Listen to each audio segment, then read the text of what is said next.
Inoperahan po ako noong January 14 dahil meron po akong psoriasis. Ako po ay nagtanong isa sa inyo na nag-text kung nakakagaling ba ang Tagamet sa psoriasis. Ang psoriasis kasi, ang cyst ko ay nanggagaling sa cell. Wala akong bawal na pagkain, kahit ano walang bawal, pero nanggagaling sa cell.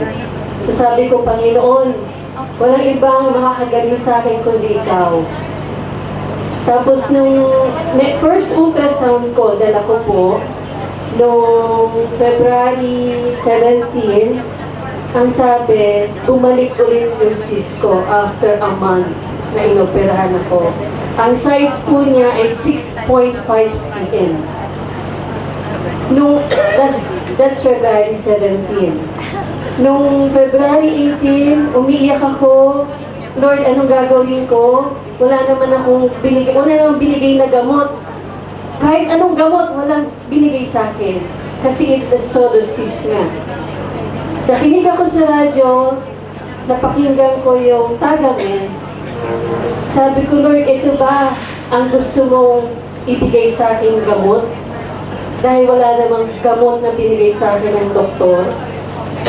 So, nung 19, pumunta ako dito, Chinese New Year, nagulat ako sa mga tao kasi ang dami nila. Nagtatanong ako kung makakagamot ng psoriasis. Sabi, itry mo lang. So, bumili ako ng 2 bottle. Uminom ako morning ang pati sa gabi. Sinubukan ko siya kasi may next ultrasound is March 20. So, nung March 20 po, bago ako ma-ultrasound, alam ko pinagaling na ako. Ito po yung result, dala-dala ko po. Bilang promise ko kay Nazareno, ang nakalagay dito, previously noted cyst in left is no longer seen.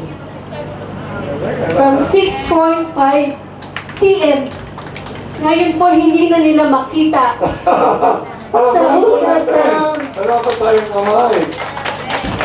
Nung inu-ultrasound po ako, hindi makita ng doktora yung 6.5 cm na nakita sa akin noong February 17. Yung ba, yung hinamang After a month, hinamang pa kita rito na pumunta, bumalik dito. hindi po. Pero hinihintay ko yung mga sinasabi nyo. Pinakikinggan ko yung mga sinasabi ng mga tao. Tinitingnan ko kung gaano kalakas ang faith nila sa Panginoon. Tapos nung nagdasal ka ng huli, na pinagdasal mo kaming lahat, nandito ako sa gilid, inaangking ko na pinagaling ako. Tapos natouch ako sa mga dasal nyo at sa mga paniniwala ng mga tao. At dahil dito, pagkatapos nun, pumunta ako kay Nazareno, pinabless ko yung Tagamet.